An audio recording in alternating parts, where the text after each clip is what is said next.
হবে এবং কাজ করতে থাকবে। লোক তার পেছনে আসতে থাকে, যেটা কোনো না কোনো ভাবে বলা যেতে পারে যে তার অধীনে আছে, অর্থাৎ এই অধীনে এই অর্থে যে ওকে বড় মানে, তার কথা মানে, তার কথা মতো চলে। তো সে পর্যায়ে গিয়ে কোনো না কোনো ভাবে জিম্মেদার হয়ে যায়। সে আনুষ্ঠানিকভাবে তাকে কেউ জিম্মেদার বানাক বা না বানাক, ও কোনো না কোনো ভাবে জিম্মেদার হয়েই যায়।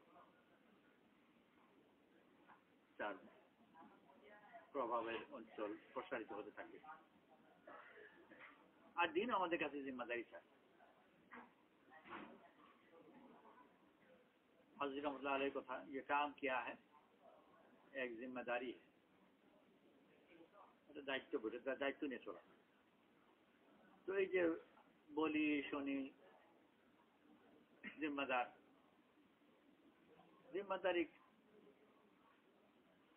সিফত কি, একজন ভালো জিম্মেদারের কাজ কি বা তার বৈশিষ্ট্য কি বা তার সিফত কি, কি গুণাবলী থাকলে ভালো হয়, এ ব্যাপারে একটু রায় পেশ করলে ভালো। জিম্মেদারের কাজটাই বা কি, বা কার দ্বারা এটা সুন্দরভাবে আঞ্জাম হতে পারে।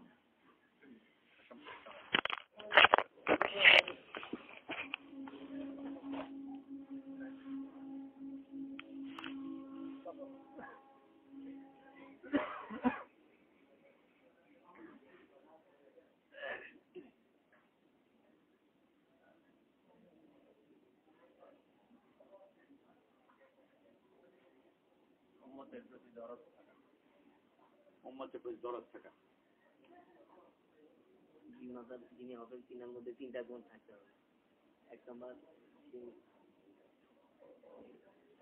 উনি নিজের প্রতি মেহনত করবেন। নাকি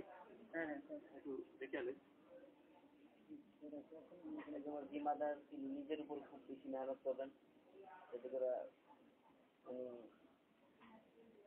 একজন দিনের দায়ী বলতে পারেন। আর দায়ী যিনি হবেন তিনার মধ্যে 15টি সিফত থাকবে। 15টি সিফতওয়ালা দায়ী হইতে পারে কিভাবে, এই জন্য তিনি খুব বেশি মেহনত করবেন নিজের প্রতি।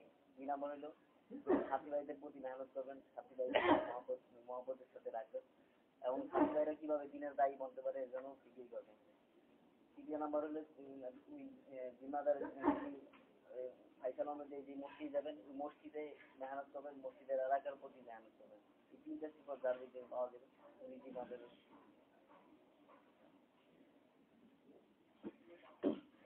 আরো বলি, এটা জিম্মাদার হিসেবে তার সিফত বা বৈশিষ্ট্য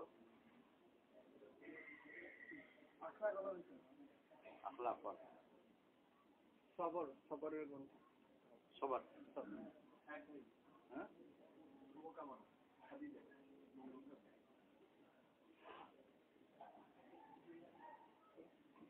হিসেবে যে অধীনস্থ লোকজন থাকে তার উপরের ভুলকে মাফ করতে থাকা আর নিজের ভুলকে দেখতে থাকা।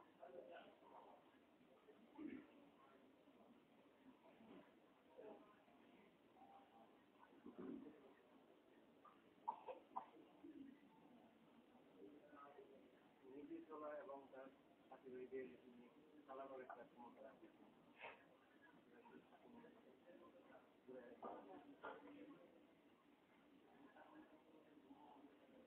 হিন্দুস্তানের বহুত বড় বুজুর্গ ছিলেন আব্দুল কুদ্দুস গাঙ্গুহি রহমতুল্লাহ আলাইহি।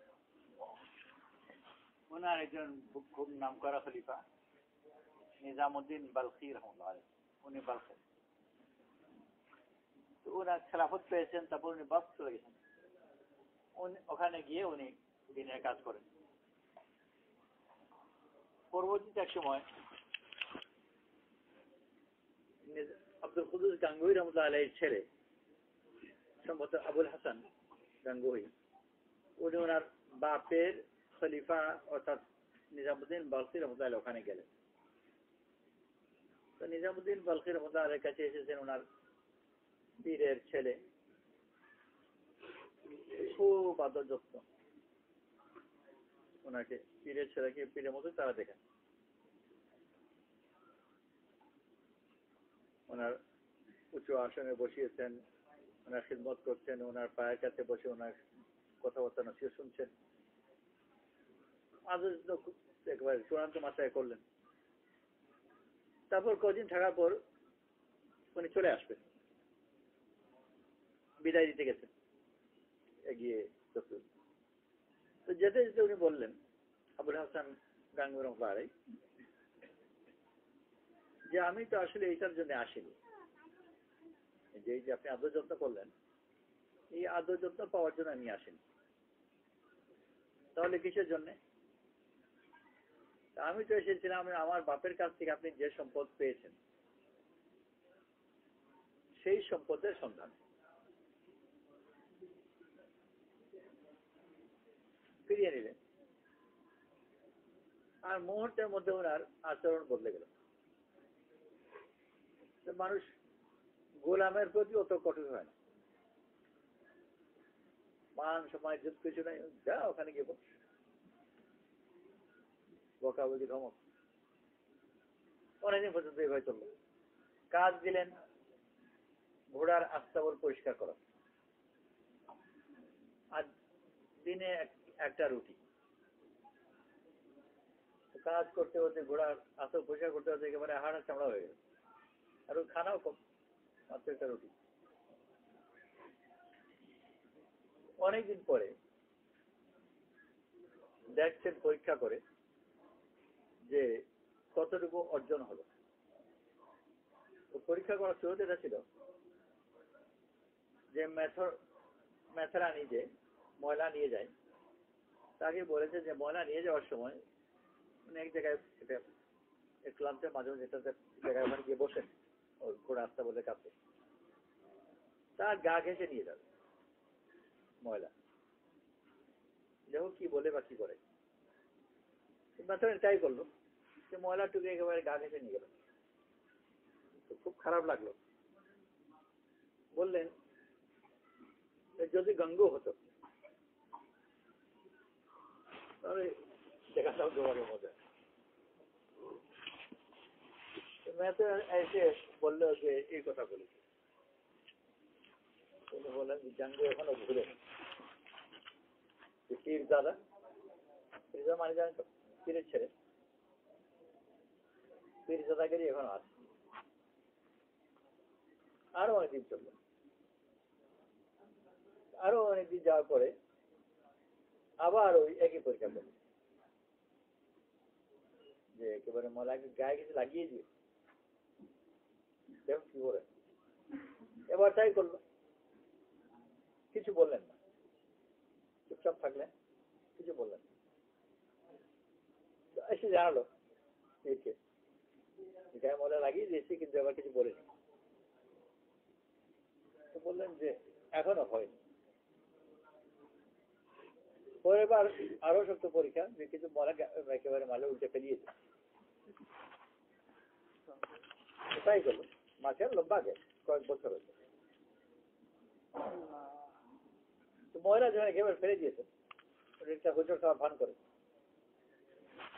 তো উনি মেসের কাছে খুব মাফ চাচ্ছেন যে আমার বড় ভুল হয়ে গেছে, আমি বেঁচে বসেছি, তোমার পথে বসেছি, আমার এখানে বসার কারণে হুজুর খেলে তো, আর নিজে ময়লাটা একটা তুলে দিচ্ছেন, এগুলো নাই, সেটা আমার দোষ, আমি পরিষ্কার করে দেবো। সেসব খুব দুঃখিত, বারবার মাফ চাচ্ছি, বলছে যে আমার দোষ হয়েছে, আমি তো পরিষ্কার করতে, আমাকে তো মাফ করে দাও। দিয়ে বললো কাজ হয়ে গেছে, খেলাফতি বলল। কি দেখছেন যে অন্যের দোষকে নিজের দোষ হিসাবে সে নিতে পারে কি? রাজা বাদশারা নিজের দোষ অন্যের উপর চাপা, এটা হলো বাদশাহী নিতে। যে ভুল তো হোক না কেন নিজের দোষ স্বীকার করবে না। দুনিয়াদারদের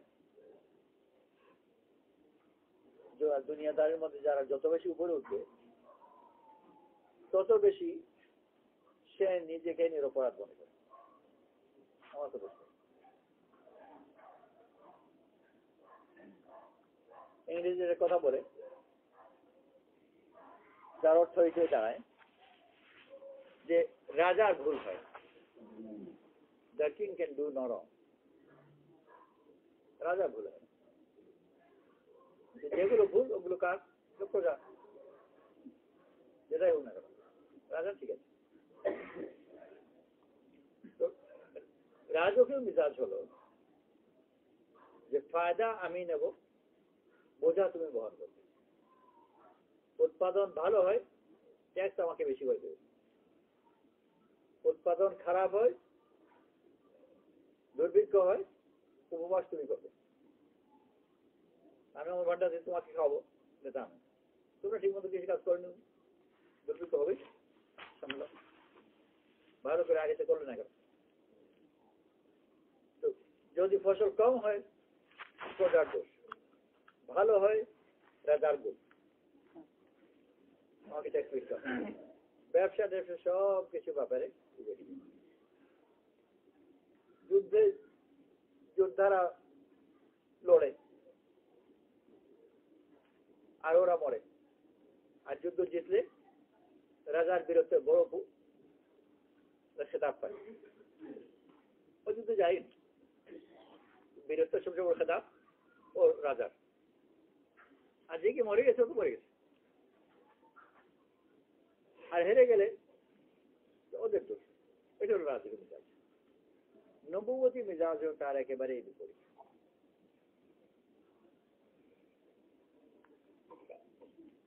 উম্মত যদি অভাবে পড়ে তো নবী তার সব শক্তি নিয়ে এসে ঝাঁপিয়ে পড়ে কে কোনো কথা উদ্ধার করতে হবে। মুজার কমের লোক যখন এলো, তাদের যথেষ্ট জামাও গায়ে নেই, চেহারার মধ্যে অভাবের লক্ষণ। দেখে রাসূল সাল্লাল্লাহু আলাইহি ওয়াসাল্লামের চেহারা লাল হয়ে গেল। আযান দিলেন, মসজিদ সময়কে জমা করলেন, কোরআন শরীফের আয়াত তিলাওয়াত করলেন, ইয়া আইয়ুহান নাস ইত্তাকু রাব্বাকুমুল্লাযী খালাকাকুম মিন নাফসিন ওয়াহিদা। হে মানুষ, সেই আল্লাহকে ভয় করো যে তোমাদেরকে এক ব্যক্তি থেকে পয়দা করেছে। অর্থাৎ মূল তো একজনই, তো এই তোমার চাচাতো ভাই, ও তো রেখে দাও। কোনো খোঁজ নিচ্ছে না যে তুমি এত অভাবী কেন,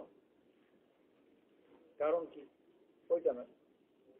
ধরো এদের খুব তরগিব দিলেন, সবাই সাহাবারা যে যা পারেন আনলেন, দিলেন, বেশ কিছু মাল স্টক করলেন।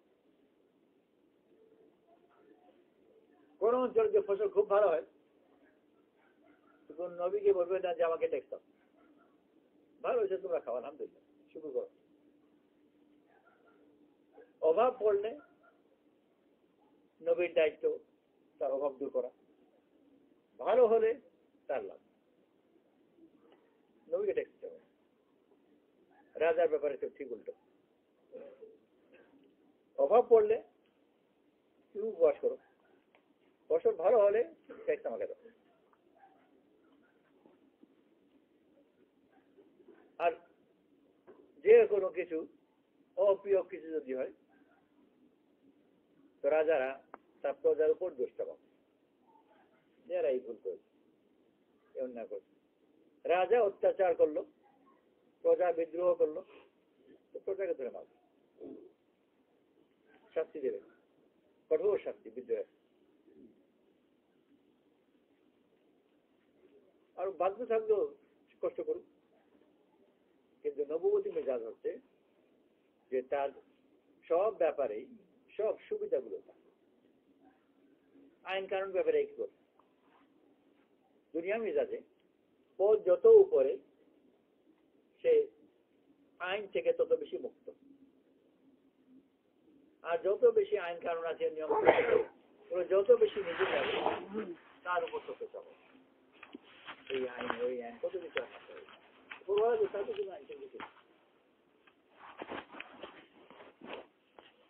ও স্বাধীন। যারা ছোট ওদের জন্য আইন অধিকার চলবে। তো বলা হয়, তো বলছে যে আইনগুলো হচ্ছে মাছের জালের মতো, বেশি ছোট অংশ ফাঁকি বের হয়ে যায়, আর বড় হয়ে ছিঁড়ে বের হয়ে যায়, আর মাঝখানগুলো আটকায়। তো ছোট যদি ফকিটুকি বের হয়ে যায় তো আলাদা কথা, কিন্তু ইচ্ছা করে ছাড়ে না। আর বড় যারা ওরা আইনের উপর আইন টাইন ভেঙে ডেকে বেরোয় করবে। রাজাকে এরা কোনো আইন ধরবে না, রাজার ছেলেকে কোনো আইন ধরবে না, তার সাথে যদি দুষ্টি খাতি থাকে তো তাকেও ধরবে। আর যারা কোনো সুপারিশ করার কেউ নাই ওর উপর সব আইন চালাবে। নববতী মেজাজে তার ঠিক উল্টো, যত বেশি উপরে যাবে আইন তার উপর তত বেশি করা। রাসূল সাল্লাল্লাহু আলাইহি ওয়াসাল্লাম ইনশাআল্লাহ বলতে ভুলে গেলেন, আল্লাহ তার হাতে ধরে ফেলেন। সাধারণ মানুষের জন্য এটা কোনো দোষী না। হাসানাতুল আবরার সাইয়্যাতুল মুকাররাবিন, আবরারদের দরজা চেয়ে মুকাররবদের যা আরো উপরে, আল্লাহ খুব নিকট যারা আবরার তারা নেক লোক। তো নেক লোকদের জন্য যেটা নেক আমল হিসাবে পরিগণিত হয়, মুকাররব যারা আল্লাহ খুব নিকট যারা আরো উপরে স্তরে, ওদের কাছে ওইটাই গুনাহ হিসাবে ধরা হয়।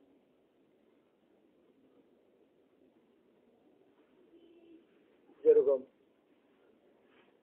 তালিমের হালকায় ধরে নিয়ে কোথায় ছেলেটা নিয়ে এলো, পোশাক আশাক তার জন্য কিছু বোঝা যাচ্ছে যে জীবনে কোনোদিন নামাজ পড়তে দেখেছে কিনা, কিছু জানবার তার কথা নয়। রাতের হালকা চলছিল, আউযুবিল্লাহ পড়তে পারলো না, বিসমিল্লাহ পড়তে পারলো না, সূরা ফাতিহা তো নাই। ওকে ধরে বলো আউযুবিল্লাহ ওরকম কিছু কিছু খেয়ে পড়ালো। তারপর ও তো পড়েনি, যারা পড়ানো বলে সে তাকে জলদি করে পড়েছে। তা বলে মাশাআল্লাহ মাশাআল্লাহ খুব সুন্দর হয়েছে। আরেক ছেলে মাদ্রাসায় পড়ে, ওই কিরাত পড়তে গিয়ে সিরাতুল মুস্তাকিমের জায়গায় পড়লো সিরাতুল মুস্তাকিম। তো ধমক দিয়ে বলে যে এতদিন কি ঘোড়া ঘাস কাটবে নাকি?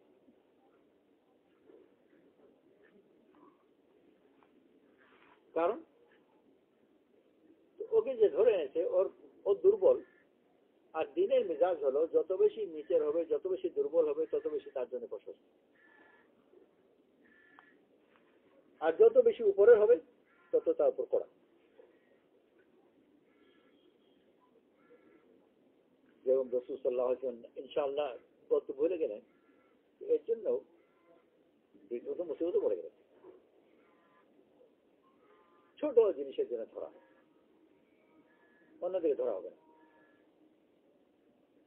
তো সব ব্যাপারেই বাদশাহী নিয়ম আর নবুয়তি নিয়ম সব ব্যাপারে না, অনেক ব্যাপারে বিপরীত চলে।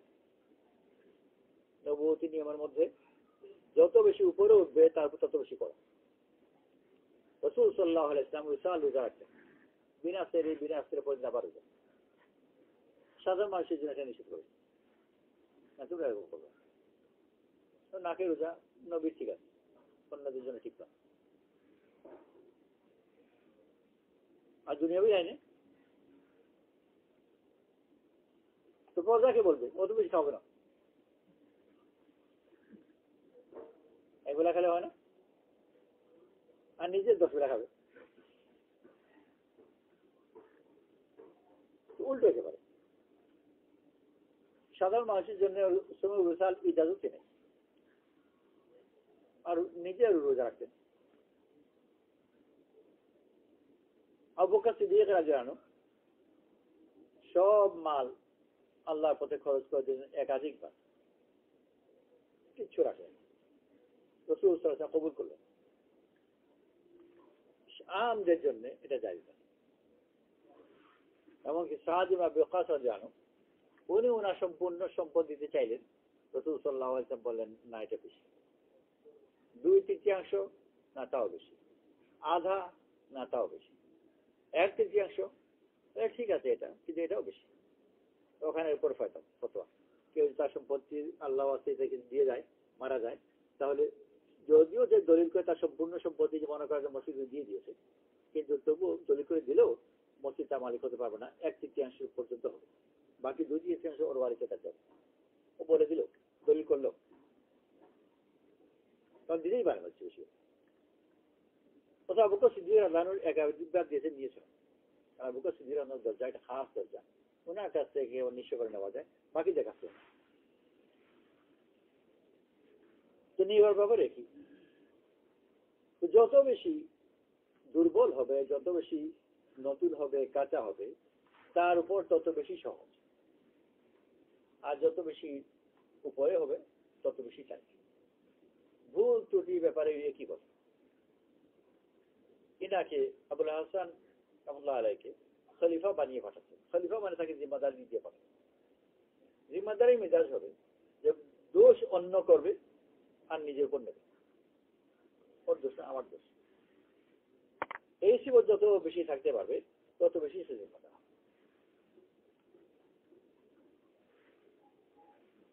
ছেলে চুরি করলো,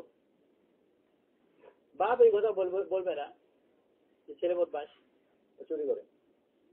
বাপ যদি উপস্থিত থাকে তো কোনো না কোনো ভাবে এই দোষকে নিজের উপর নেবে, এটা আমার দোষ। জাহিরি ভাবে মজলিসের কাছেও নেবে, কারণ ছেলের উদ্দেশ্য হবে যে পিঠে শেষ করবে, আর নিজে বনিয়া নেয় তো কিছু বকে টকে তো ছেড়ে দেবে। ছেলে এটা অন্যায় করলো, অপরাধ করলো, বাপ লজ্জিত। বাপ কেন লজ্জিত? ও তো কিছু করেনি। ওর লজ্জিত হওয়া মানেই হলো সে নিজেকে অপরাধী মনে করছে। নইলে নিজেকে লজ্জিত হওয়ার কথা না। ও করে, ও চুরি করে, আমার কি, আমি কেন লজ্জিত হবো? বল, ওরা এই প্রশ্ন জানে না, এটা খুবই লজ্জিত, লোকের কাছে যায় না, দেখা সাক্ষাৎ করে না। তো ছেলে চুরি করলো, বাপ নিজেকে অপরাধী মনে করে। মসজিদে যদি আসে একবার মাথা নত করে চুপচাপ উঠতো না গিয়ে বসে।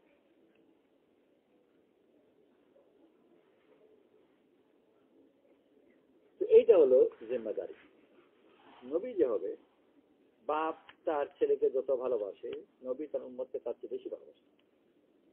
যাকে ভালোবাসে তাকে নিরপরাধ দেখাতে চায়। ছেলে মেয়ে ওরা খারাপ কাজ করছে, বদনাম হয়েছে, মা বাবার চেষ্টা থাকে যে আমরা নিজেরা বদনাম হয়ে যায়, কিন্তু আমার ছেলে মেয়েরা বদনাম সুযোগ পায়, ওই নিজের উপর ওটা নিয়ে নেওয়ার চেষ্টা করবে, যেটা আসলে ওর দোষ নয়, এটা আমার। আর শেষ পর্যন্ত যদি লোকে তাকে দোষারোপ করে আর তার ছেলে মেয়ে নির্দোষ মনে করে, মনে মনে খুব খুশি হবে। এই কথা বলবে না যে ওটা ওর দোষ। ওদের ছেলে মেয়েদের মান সম্মান রক্ষা করা, মা বাপ নিজেকে বেজত করে দিতে, ছেলে মেয়েদের মান সম্মান রক্ষা করবে। নবুয়তি মিজাজ হলো প্রত্যেক ব্যাপারেই অন্যেরটা নিজের উপর বোঝা, নিজের উপর নেওয়া। বাপ আবার বাজার থেকে ভালো কিছু জিনিস আনে তো ছেলে মেয়েদের খাওয়াতে চায়, ওরা অপরাধেরটা নিজের উপর নেবে, কষ্টটা নিজের উপর নেবে, আর আরামটা ওকে দেবে। বৃষ্টি হয়েছে, বিছানা ভিজে গেছে, তো বাচ্চাকে শোয়াবে শুকনো অংশের উপর, আর নিজে শোবে ভিজা অংশের উপর। এমনকি বাচ্চা পেশাব করে বিছনা ভিজালো, তো তাও ওকে শুকনো অংশ দেবে।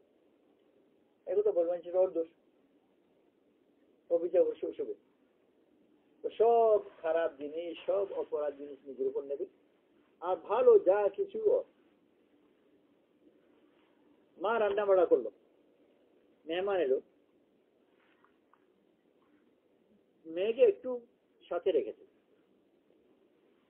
আশেপাশে দেখে এটা যে ওটা দে, মেহমানের কাছে বলে যে ও রান্না করেছে, খুব প্রশ্ন, খুব ভালো হয়েছে, আমি তো বেশি কিছু করতে পারি না, শরীর খারাপ ছিল, ও পারেটা না তো কিছু একটু চেষ্টা করেছে আর কি, কোন রকম করে ওকে শুধু রান্না করে ভিতরে ঠেলে ঢুকাতে পেরেছিল একবার, তো ওর জন্য খুব সুনাম হয়। এইটা হলো জিম্মাদারি, সব ভালো বেনিফিট অন্যকে দিতে পারা, দিল থেকে আর খুশ হওয়া, আর তার সব দোষ নিজের উপর নিতে পারা। এইটা যদি পারে তাহলে সে জিম্মাদার। আর ওই জিম্মাদারের লিয়াকত যোগ্যতাই বিচার করলেন যে মেথর এই দোষ নিজে নিতে পারছি কিনা, যখন পারে ওই খেলাফত পাবে। আর খেলাফত মানে জিম্মাদারি, জিম্মাদারি দিয়ে দেবো, তুমি সামলাও। কিন্তু কে সামলাতে পারবে? যে অন্যের দোষকে নিজের উপর নিতে পারবে।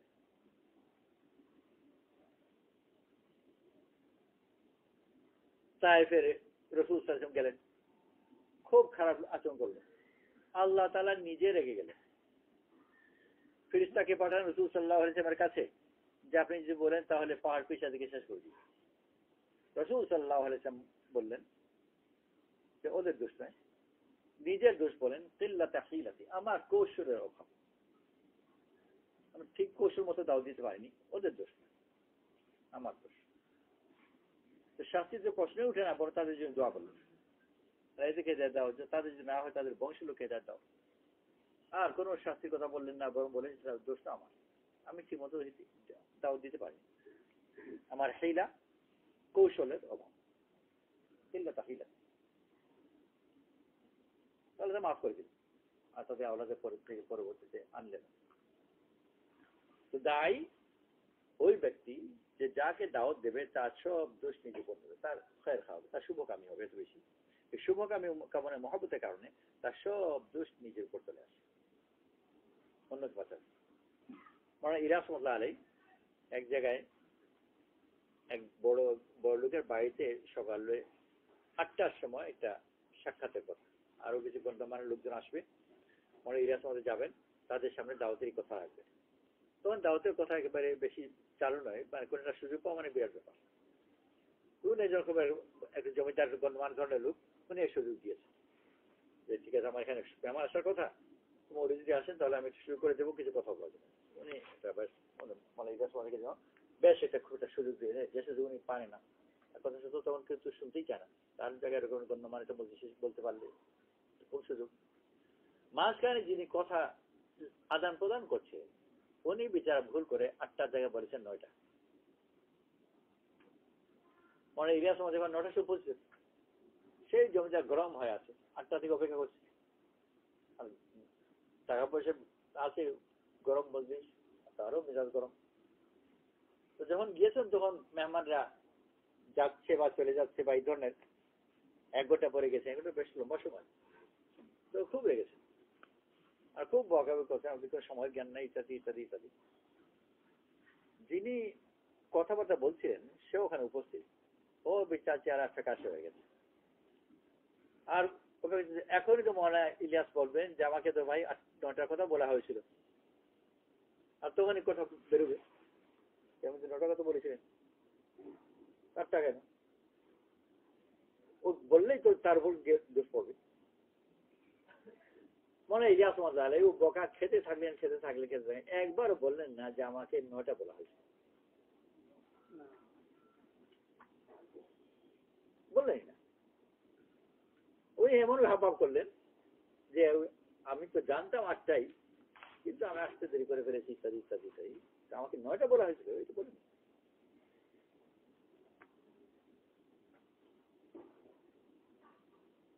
তো দাওয়াত তো চায়, ফাজিমাতের মানে হলো যে অন্যের দোষকে আমার উপর, এই সিফত যত বেশি থাকবে তত বেশি সে জিম্মাদার। আর বাদশাহীর জিম্মাদার হলো যে যত পারি অন্য উপর চাপাই, আর আমি শুধু হালুয়াটা খাই। আল্লাহ তাআলা আমাদেরকে দ্বীনি মিজার পর আসা তৌফিক নসিব করুক। আসবে কোত্থেকে? মহব্বত। তো যে মা বাপ যে তার বাচ্চার উপর বাচ্চাকে গুণ দিতে চায় আর দোষ নিতে চায়, ওদেরকে কে এগুলো শিখালো? কেউ শিখায়।